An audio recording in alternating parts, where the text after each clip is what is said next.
It's been a deadly night on KwaZulu-Natal roads. At least 20 people have been killed in two separate crashes in that province. 13 people died in a collision involving a car and a taxi on the N2 in Canelands, and on the R614 near Appelsbosch, a crash involving a car and a bakkie killed 7. Emergency Services spokesperson in KwaZulu-Natal, Robert McKenzie, joining us on the line now for more details on these two.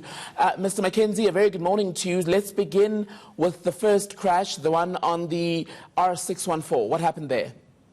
Yeah, well, like you mentioned, a tragic crashes that have occurred in KZN. The one occurred on Friday night, and one involving at least 13 fatalities occurred on Saturday night. The one in Appelsbosch, like you mentioned, involved a car and a bakkie, and tragically 7 people lost their lives in that crash. Only one person surviving the initial impact of the crash. The other one in Canelands, which is near Appelsbosch, resulted in at least 13 fatalities. And in that crash, both the vehicles, a minibus and a car, caught alight after the collision. As far as the R614 crash is concerned, the one there, the earlier one, have you been able to establish cause? And the one person who survived, has that person been able to give you any further information about the minutes before the crash? Yeah.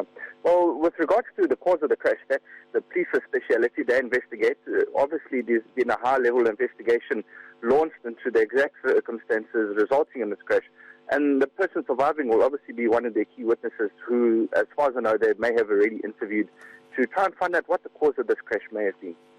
Move on to the N2 then. 13 people died in that crash. Are you any wiser as to what led to that collision? Well, as I mentioned, as EMS, we don't comment on the cause of the crash. Our speciality is rescuing and treating the victims.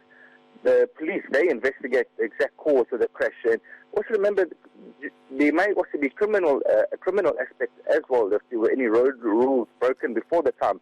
Therefore, the police are the specialists in that area.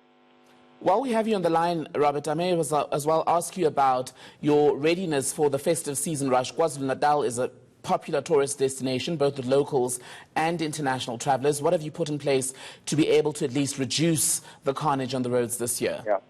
Well, EMS is always on high alert during the festive season, especially with our collaboration between EMS and other services, including the police, fire department, as well as with private ambulance services, to ensure that we're ready for any eventuality. Robert McKenzie, KwaZulu-Natal Emergency Services spokesperson, thank you for your time.